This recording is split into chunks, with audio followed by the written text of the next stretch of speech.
Hi, you guys. I have Dr. John Norian coming on here in a second. And as you see, I'm wearing my Giants shirt. I have a feeling he's going to be wearing some LA Dodgers gear because we're gearing up for the game and we thought we'd hang out and talk and say hi to one another and get your Ask the Egg Whisperers questions answered. And as I'm waiting for him to come on, I'll tell you what John and I have in common. He's Armenian. I'm Assyrian. Maybe a little bit Armenian. Kind of sounds alike, right? He's a fertility doctor that loves to talk about fertility. You guys, so am I. So I'm excited to have him come on. I have pages and pages of your questions that you guys have sent in. Well, maybe not pages and pages, but a lot of pages. And so I want to have him come on and we're going to party and talk about party with my water, because that's how I party on a Friday night, talking about fertility. I can't imagine anything more fun or funner than that. So I think I just have, oh, there he is. Oh, my God, there we go. Hi, Don. Thanks for joining. Oh, thanks for having me. What a fun start to the weekend. I would have to agree. So I have a bunch of questions, but before I start, can you just tell everyone where you work and what city you're in and how patients can find you for folks who want to join, your clinic? Of course. I have a little hat head right now. I hope it's okay. That's great. It's fine. I do have my doctor hat here. Right? So yeah. So I'm a reproductive endocrinologist, fertility specialist. I'm down here in LA, Pasadena area, Rancho Cucamonga, and I'm double board certified like you are, just providing high level, high touch fertility care. I love it. Yeah. Okay, let's party. And I want to say thank you to my producer, Paula, for getting all these questions together for us. And I got all of them, Paula, so thank you. So here we go. The first question is from Emma in Wisconsin. This is what she's saying. My husband had treatment for a brain tumor 4 years ago and his sperm did not come back. Luckily, before his treatment, he froze 16 vials of unwashed sperm in the UK where we're from. We had it shipped to a state in the US, in Wisconsin, where we live, where we've done 4 IUIs, which have not been successful. We're now doing IVF with only 5 vials left. My question is, how many vials do you need for one IVF? And how will we know if the sperm is sparkling without losing 1 vial for the testing? My AMH is 1.6, my FSH is 7.3. We want 2 kids. I wish we had better information about IUI success and had not used so many of our frozen vials on IUI. Now we have only 5 vials left. How do we make the best chance of achieving our family dreams? She's 33. John, what would you say to Emma from Wisconsin? So I think, Emma, you did your college try doing all the IUIs. Your ovarian testing sounds pretty good. Sounds, more favorable, but it looks like there's a pretty significant male factor. And he probably froze the sperm around the time of a lot of stress and a lot of, the cancer diagnosis and things like that.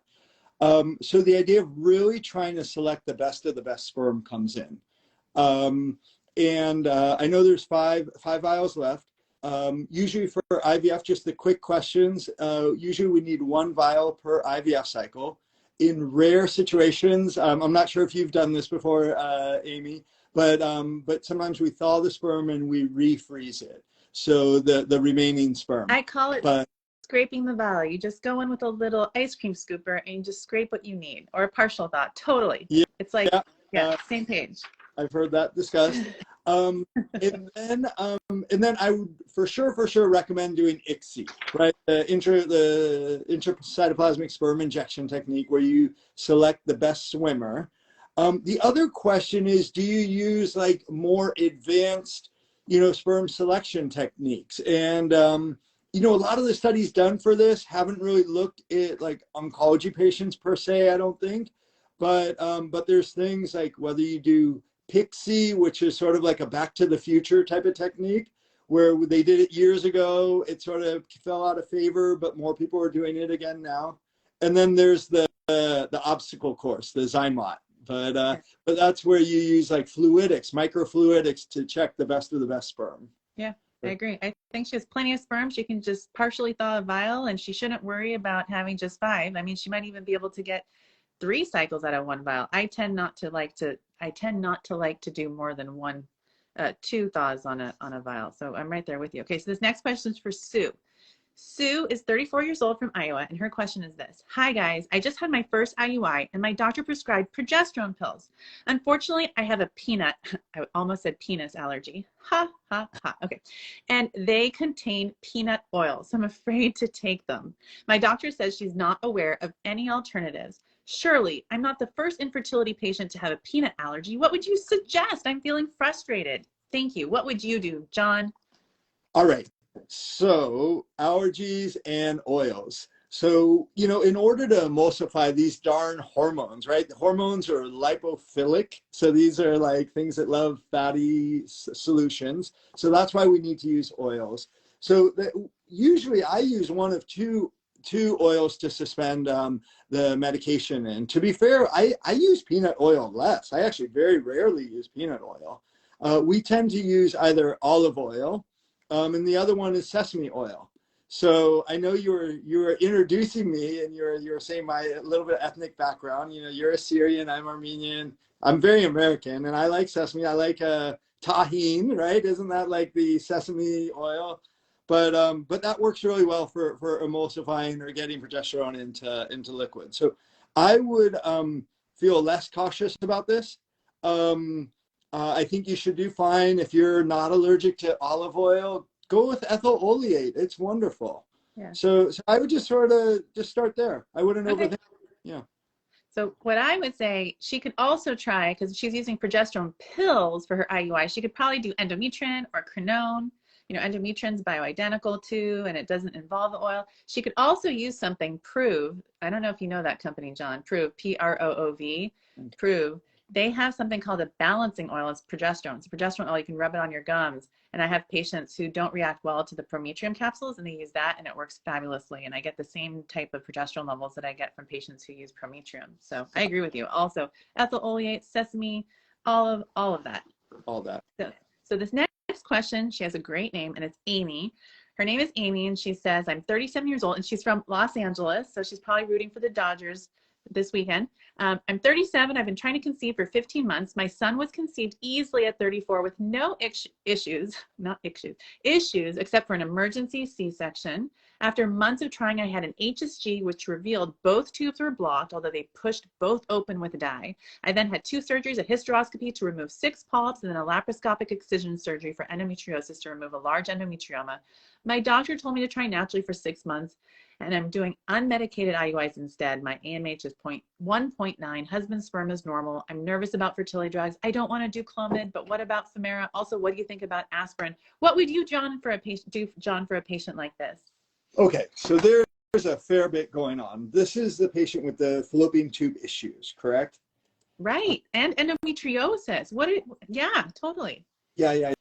There's a few different things going on. So endometriosis, I think the idea of let's take care of those polyps.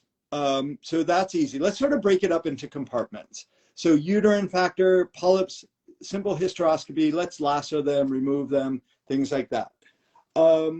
Other things, laparoscopic, for endo. We've got different techniques to really try to quiet, tamp down endo. Whether it's Depo-Lupron, which is a big step. Sometimes we use that before frozen embryo transfer if you're going through that step. I know that we're starting more basic, talking about, Clomid versus Femara. Femara is good. It's really good for endo. It's an aromatase inhibitor. So it helps drive that estrogen level down a bit.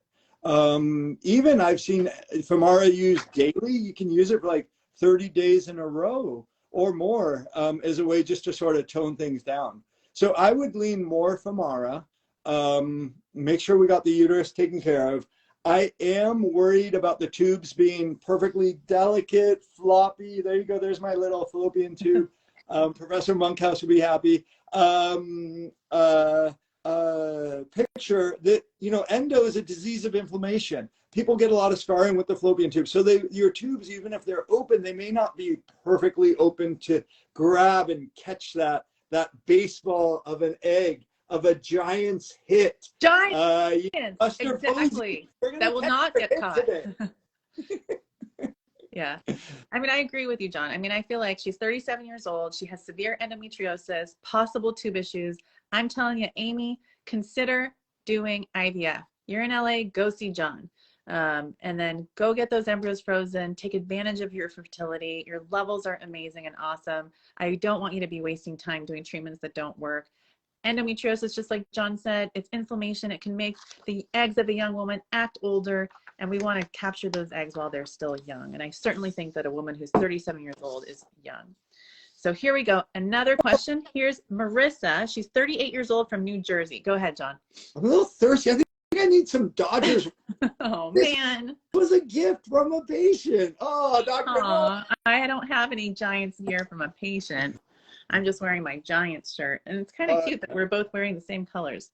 Imagine that. Okay. So this question is from Marissa, 38 from New Jersey. Here we go. Hi, guys. Thanks for all you do. I have a question I'd love your opinion on. I'm 38. I froze 20 eggs 3 years ago when I was 34 and a half, and my husband and I would like to have 2 children. We just began trying for our first baby, and I'm wondering if we should try the natural way for the next 6 months, and then if I don't get pregnant, go back and thaw the eggs. What do you think? And what kind of things should I get checked out? What do you say, John? Okay. Awesome that we've got eggs frozen. Way to go, Marissa. Awesome. Because ideally, you don't even need these frozen eggs. That would be wonderful. But you're 38 and you have been pregnant before. So that's good. We know your eggs have worked before. We know your uterus has worked before. But we don't know her uterus has worked before, John. She's never had a baby yet. I thought she had biological children. Oh, she wants to. She wants 2 kids. Sorry. That's okay. That's what I'm here for. Gosh, there you go. I did do my undergrad in the Bay Area, so I do have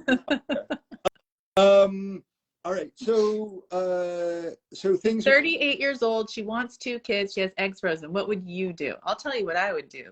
What would you do? Yeah, I would try for 3 months. If you're not pregnant after 3 months, then I would get your AMH level done, get the sperm analysis done, do a quick uterine check, make sure you don't have big fibroids, tumors. Are your tubes open? Are they not? But 6 months is going long for me. I would be a little more like, it's go time. Let's have 3 good months of intercourse, that sort of thing. And if you're not pregnant, then you got to see one of us or someone. You're in New Jersey. We know good people in New Jersey. Absolutely. I agree. So what I would say is get your tushy checked now. Oh. So for those of you who are watching who don't know what the tushy check is, the tubes, the uterus, just like John says, check out the sperm, look at your hormones, do all the genetic testing now.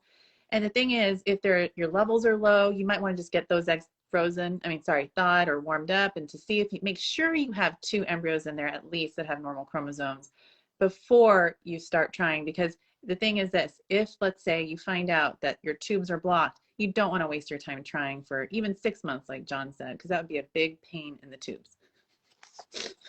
Okay, are you ready? We got another question. This is also from the East Coast. This is Juniper. Juniper is 37 years old from Pennsylvania, and here's her question.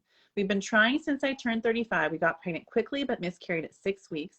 I'm now 36 and a half, and we haven't gotten pregnant again. Had the full workup, and anatomy okay, though hydrosalpinx was found and removed, and the path says there were also adhesions. They also found endometriosis, nothing big. Other tube seems normal. Sperm is good. Baseline FSH 11.5, AMH 0.9, devastating news. I then retested my AMH 10 months later, and it's now 0.5. It dropped so soon. I'm wondering, from you, what are my most hopeful yet realistic expectations? What would they be if I were to do IVF? What do you think, John? What would you tell Juniper, age 37, AMH is now 0.5? What would you tell someone with those stats about what her expectations should be from a cycle of IVF? Yeah, so it's good you're addressing this now. I want to be very hopeful. You haven't been trying all that long, but I also think we should be realistic. Remember, us as fertility doctors can't create new eggs, can't create new follicles. Trying, John. I'm going to try and invent something. I'm working on something right now. Oh my gosh, you're an OVA science. Oh my God. Oh yeah, right. Thanks, John. Don't throw me into that bus or under that bus. So what we would do is let's optimize everything we can. I love that you're being diligent about following up and getting your hormone levels, all that stuff evaluated. But it's go time. It's go time, Juniper. We got to get an IVF cycle done. In the sense of more likely, there's a good chance you may need, 2 retrievals, maybe an additional one, because per egg, how many chromosomally normal embryos are we going to get? it's more limited. And the other thing that I really tell people also, and I'm not sure if you do this, is remember AMH level, follicle count, FSH, those are not markers of egg quality. Really, the big marker of egg quality is going to be female age. And your age range, Juniper, is still reasonable. So, of course, if your AMH is undetectable, it's 0.1, then I would be a lot more cautious about egg quality. But really, I would encourage you move forward with IVF. Let's get some eggs and embryos going. I love it. Exactly. And then I would also say, make sure that last pregnancy that you had teaches you something, and say out loud, is there anything about that miscarriage that I should do to prevent another miscarriage in the future? And that's why I came up with Angel method, right? Angel. You and the I love yeah, I it. know, but there's no LA. Is there LA Angels, John? I could say I named it after you. I feel like there's an Angels team somewhere, right? No? Orange County. They're like the County. Okay. But awesome. Angel is like adenomyosis, AMH, adhesions, autoimmune stuff, nutrition, genetics, endocrine, like your thyroid, your, blood sugar, make sure you don't have diabetes, and then your lifestyle. So, make sure, Juniper, that you look at all that stuff as you're approaching your transfer. And then I'll throw out my Egg Whisperer diet later. So you guys keep watching. You're like, what's that diet she's talking about?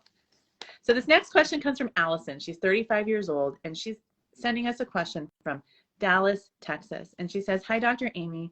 Oh, wait, but I don't think we answered Juniper's question as far as what her chances are. So I'll go through the pyramid. And the pyramid is kind of like that IVF attrition. So for Juniper, I would say, let's say your follicle count is 5 and you're 37 years old. And that's kind of what your AMH tells us. It could be around 5. So 5 follicles, right? Let's say 4 mature eggs, 3 fertilized. You'll get anywhere. And I say 0 just because you have to have the right and practical set of expectations. It could be anywhere from 0 to 3 blastocysts. Each blastocyst has around a 25% chance of being genetically normal at 37. Wouldn't you say, John? What do you think the rate is? The new PGT platforms, I think you're right. You might be a little skimpy there, Aimee. I think it might be a little more like 35%. Okay. But I haven't been called skimpy before. I mean, I've been called a lot of names, John. I don't know. That wasn't the right word, No, it's the right one. I like it. I like skimpy. That's okay. I'll take it. I didn't party much growing up, if you can't tell. So skimpy sounds scandalous. I like it. It makes me sound like I'm not a big dork or a nerd. Yeah, I think if we get the other thing I'd be curious about, and we just won't know till we're creating these embryos, what's the grade of the embryo? Is it a day 5 embryo, day 6 embryo, or is it one of those day 7 embryos, blastocysts? Because we also know the likelihood of normal depends on a few other factors that can come in. Right. But age is really the big factor for that. Right. 25 to 35% normal, given the little details we know about. Okay. And for those of you who want another website to go to embryodiamonds.com, and I will not spell it out, but that's basically everything that John was just describing right now, as far as all the factors that you need to know before you transfer to really know what your chances are. Okay. This is from Allison now. Back to Allison. She's from Dallas, Texas. I'm 35 years old. I'm 35, AMH of 0.8, FSH is 7. Sperm looked great. No genetic or chromosomal abnormalities. Thyroid, antibody, rheumatoid factor, all negative. Treatment plan, mild stimulation. I know my AMH is low. Can you explain why that makes it so hard to conceive on my own? What would you recommend to your patient, John, if Allison came to you and said, John, tell me, why is it so hard for me to get pregnant? Yeah, so big things are, the AMH is a marker. It's a marker for follicle number. It's a marker for the granulosa cells around the follicle. The FSH, it's sort of a lousy measure, but your FSH is good. It's 7.1, 7.2. So, when it starts getting over 12, I get really excited about FSH, day 3 FSH. But between 8 and 12, I usually tell people is borderline. When it's under 8, I'm pretty happy. So every assay, even the AMH, has a little bit of noise. So your 0.8 actually might be a 0.9, 1.0. But the question is why am I having such a hard time getting pregnant? You may have a bit of borderline or diminished ovarian reserve. So you're 35. We know that all women's fertility will slowly start to decline as they get 32, 33, 34. And so again, I just wouldn't wait too long. Naturally, usually what I tell people, I think you probably do the same, is, when two healthy 25 to maybe 30-year-olds having regular heterosexual couple, regular intercourse, after 1 month of trying, about 20-25% of people are pregnant. 3 months, about 50% of people are pregnant. And at 6 months, about 70-75% of people are pregnant. So if you're not pregnant after 3 to 6 months, you really want to move forward with assistance. Yeah, I agree.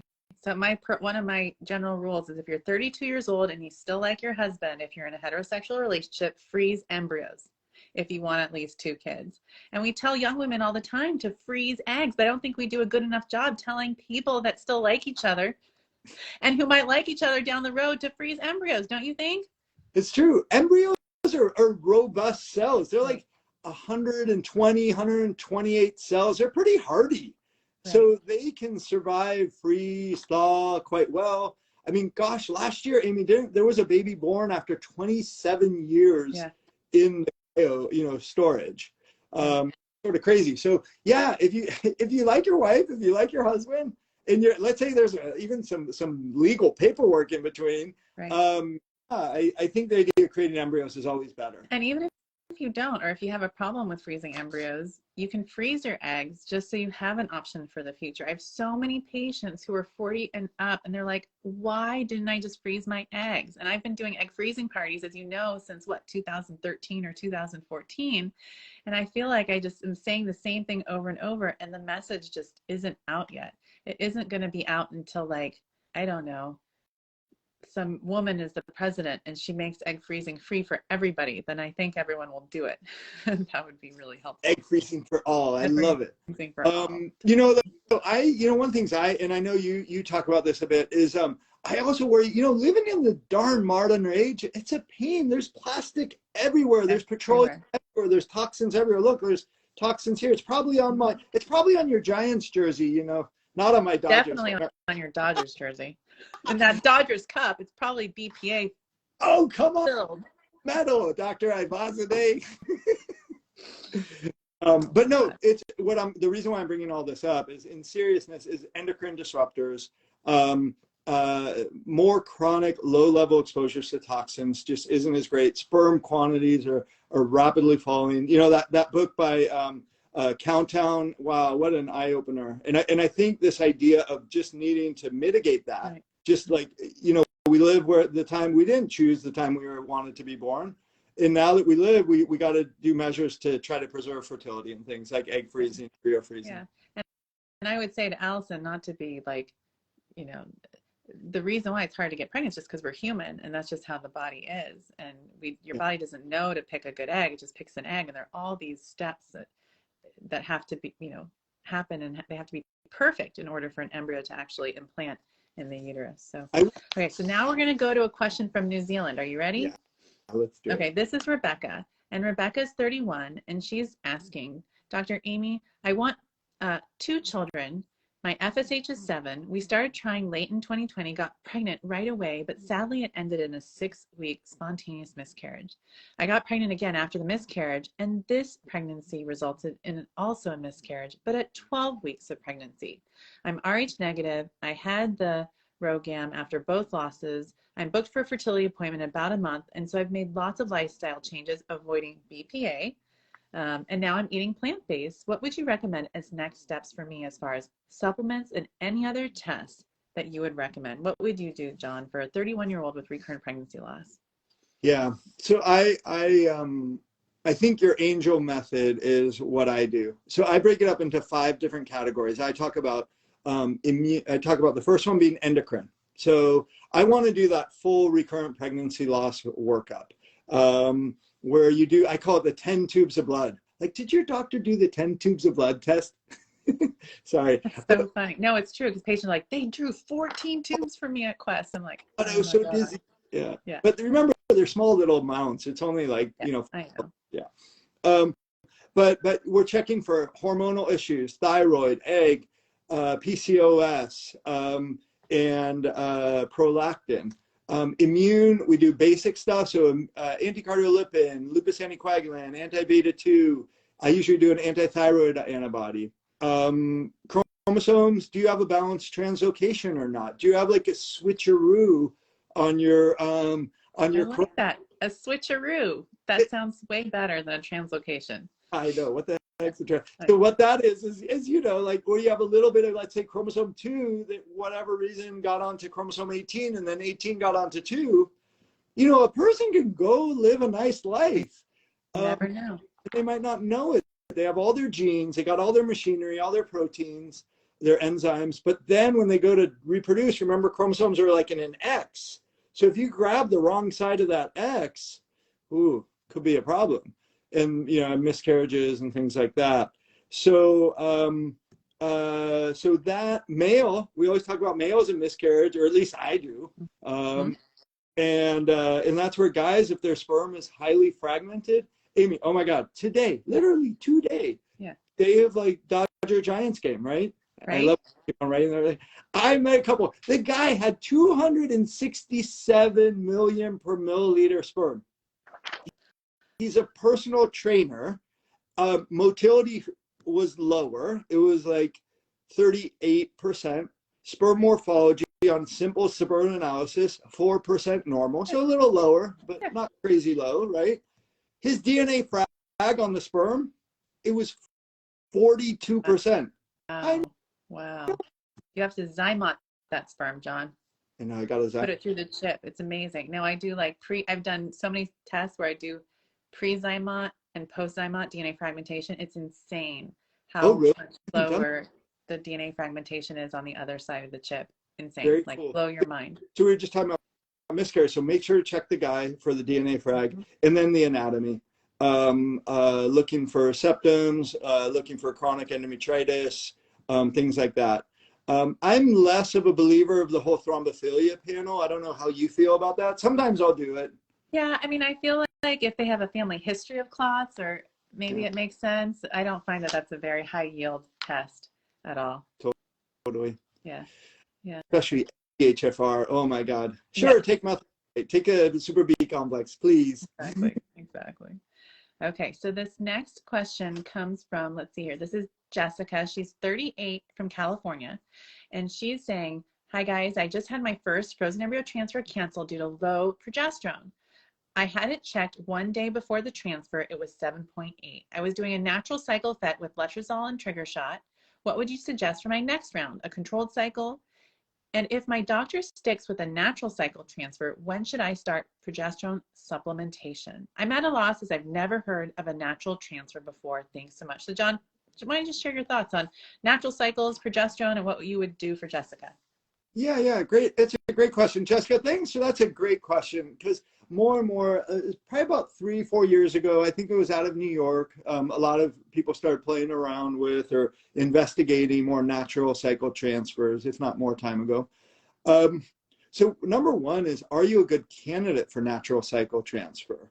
Because not everyone is. Like, in order to really have high success rates with natural cycle, you need to ovulate regularly. You need to have regular cycles. Are your OPKs turning positive, or are you someone with PCOS or some type of, anovulation? Then you really wouldn't be a great candidate. Yeah. That would be one. Number two, usually when I do natural cycles, and I'm not sure how you are, Aimee, I'll monitor people with like ultrasound, lab work. We're looking for like, is my patient developing a dominant follicle? And then if she is, a lot of times we give her a little boost with her own trigger. When she starts ramping up her LH, we'll supplement with a HCG trigger so that we can better time things. Yeah. And then we time it all based on that. We have basically 5 sort of complete days of progesterone exposure and things. Yeah. And then how do you also add progesterone to that? Like, do you start endometrione, let's say, or prometrione 3 days after the trigger shot or anything like that? Maybe first cycle I might not, but I'm usually a wimp, and I usually do. I'll be. Oh, I do it all the time. I just have patients start a vaginal insert 3 days after the trigger shot. And then how do you time your natural cycle transfers? Do you do 7 days post trigger or 6 days post OPK positive? What do you do? Yeah, so I do it post trigger. Yeah. And trigger, then we start supplementing with progesterone, and usually we map it out so it's going to be 7 days post trigger, 6 to 7 days. I just want to make sure I've got a good 5-day exposure of progesterone. That's really key for me. And do you think, she said that her transfer was canceled because her progesterone a day before the transfer was 7.8, but I wouldn't cancel that. That's your progesterone is still rising. So what would you do? Yeah, I don't think so. Like, what was the pattern of your lining? Yeah. What was the thickness of your lining? What was the P4 before ovulation? What was the P4 at that point? Right. Actually being here in LA, and Aimee, you're well aware of this. Some of the sentinel work with progesterone and absorption, steratogenesis with progesterone came out of USC. Yeah. And way to go, Dr. Oh my God, Stanowitz. Oh my God, so great, Dr. Paulson, and a wonderful team of reproductive biologists at University of Southern California, and it was really cool what they were doing and continue to do. So yeah. Okay. The other thing I would do is for Jessica, if she still wants to do a natural cycle transfer, she can. I typically also give my patients Femera, which we talked about earlier tonight, just to help her ovulate like 2 eggs, and that's 2 progesterone secreting organs that will give her that progesterone boost so she can rely less on exogenous progesterone. Yeah. I think in different parts of the world, and remember, I love, this is New Zealand talking, right? Or is this California? No, she's in California. She's in California. Yeah. Okay. Yeah. In different parts of the world, and Aimee, as you know, and I really incorporate wellness into my practice, into my own life. And I think sometimes, remember, when we're giving exogenous hormones, we're giving estradiol, we're giving progesterone, we're giving natural hormones. So I think sometimes there's this like whole marketing thing about, oh, it's natural, it's better. Like, we're already, even the exogenous that we're giving when we do these program cycles, they're bioidentical. Endometrion's bioidentical. It's not artificial. Exactly. Yeah. And if you live in Topanga Canyon and you like Crosby, Stills, and Nash like I do, it's okay to do a program cycle. That analogy is like way over my head. I don't think I know. I'm just saying the Nash. That's okay. Okay, there we go. Okay, so this next question, this is the last one, John, and then we have a whole bunch of questions from our live feed here that I want to go through. Do you have a little bit more time? I do. Okay. I have a little bit. Okay, we'll fly through this one. This is from Sarah. She's 40. From Los Angeles. This is a follow-up to a previous question I asked you about how much longer we should try with letrozole versus when to unfreeze my 34-year-old eggs. We took your advice and went ahead and unfroze the eggs, and I had 7 PGTA tested euploid embryos. An 8th embryo is pending because there was no DNA detected. Our doctor is thrilled with these results. And here's some of the quality. We have 5-day embryos grading 4AB, 4BB, 4BB, 4BB, 4B minus B, 2-day 6s with a grading 4BB minus, 4B plus B plus. They are all MIDAS scored, ranked well. Which ones would you recommend starting with? And I know that you can kind of talk us through, in general, how do you pick which embryo to transfer when you have day 5s and day 6s looking at the quality? Right. Yeah, it's a great question. We actually went through our data for the last 2 or 3 years recently and looked at this. And our embryologists were we were showing that we had been doing better with our day 5s. Mm-hmm. When we look at national data, I think there's not a huge difference day 5 versus day 6. Yes, but when people go online, they're like, oh, my embryos are day 6. It means it's not going to work. I'm like, where are you finding this? And I'm so glad that you said that day 6 and day 5 can actually be quite comparable. Oh my God, yeah. I think, and I remember being at ASRM, I think it was in Denver. And these came through, I think, the NIH program, big data set out of big program in Maryland, where they were finding your day 5 versus day 6 with the same grade, all euploid, that the pregnancy implantation rates were maybe 1, 2, 3%, 4% difference.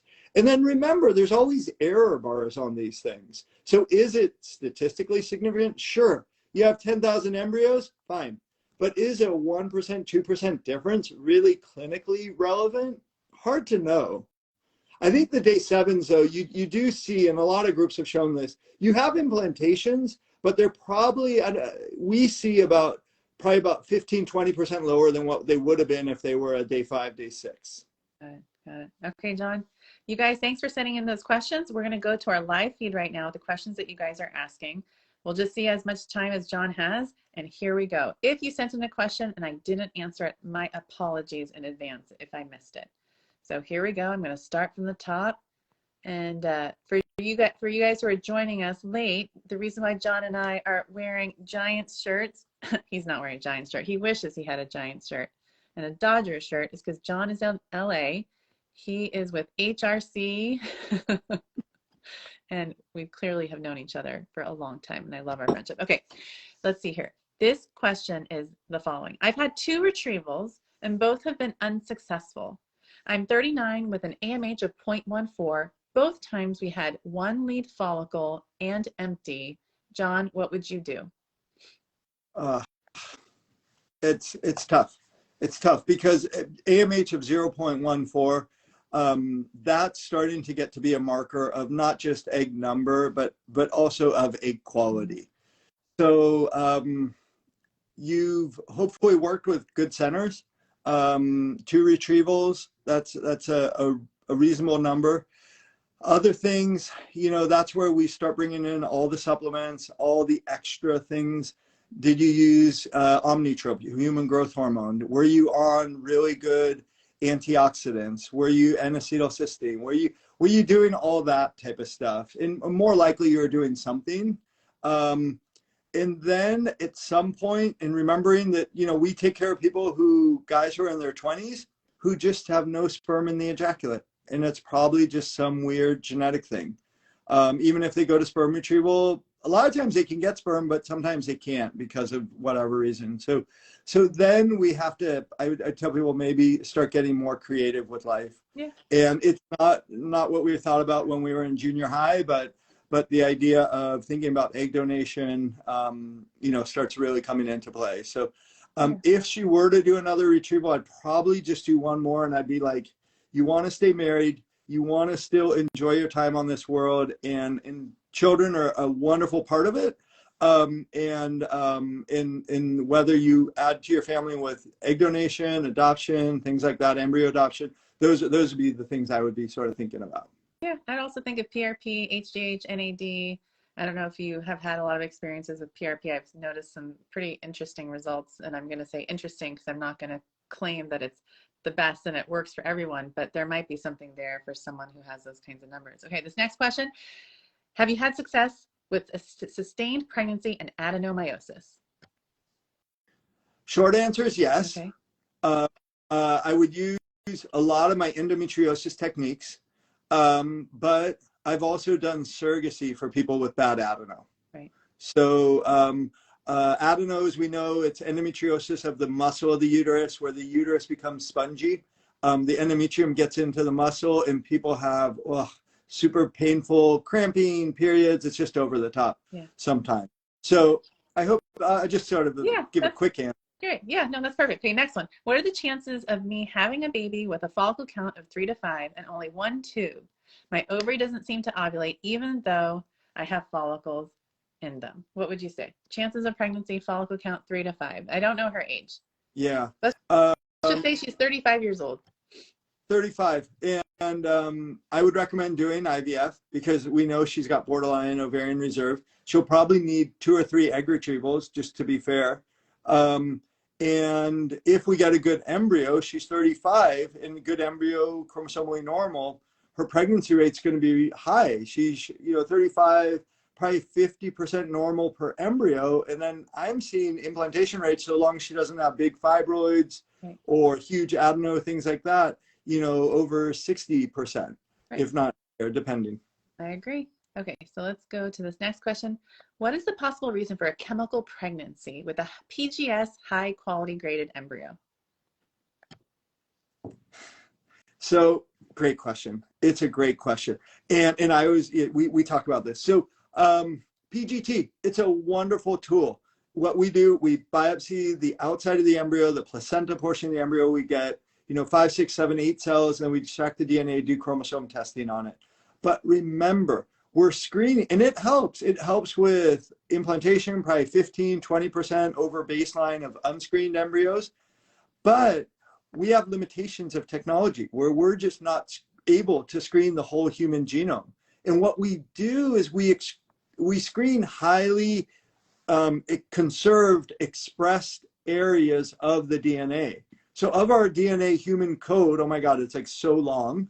I think about 1.5 to 3% is actually expressed. So we're screening portions of that. So there may be a weird undiagnosed chromosomal genetic thing that we just have limitations on. So I think I would lean more biochemical, being possibly more embryo, because those are the early miscarriages. But then we want to screen all the other stuff, because the PGT, you want to make sure, just check the boxes, just do the angel, or, you know, the evaluation, the 1 to 5, the 10 tubes of blood. Angelmethod.com. Go there. Okay, there you go. All right. John, I think I'm going to let you go. We've been on here for so long. Will you do this again with me? I know you guys asked so many questions. John and I could be here forever, but will you join me again? I would love to. It's being with you. I hope everyone a really awesome weekend going into the weekend.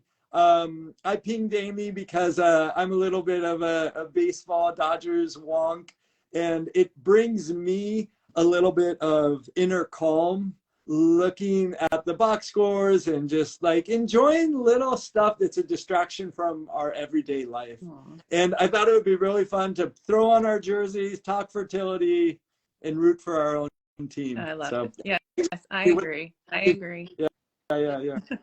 Okay, well, can you just throw out your website for everyone real quick? Yeah. It's HRC Fertility / John Norian MD. Having baby, actually our website, I'm so sorry, our website's havingbabies.com. Oh, that's really cute. I like that. That's really sweet. We help people have babies. So really fun. Aimee, have a great weekend. Thank you. And for those of you, go to my website, draimee.org, Dr. Aimee or draimee.org. And if you guys have questions about any of those websites, like the Egg Whisperer Diet, Angel Method, it's all going to be there. Okay. Love you guys. Love you, John. I'll see you guys later. Take care. Bye, John. Wait. Bye, everyone. Bye.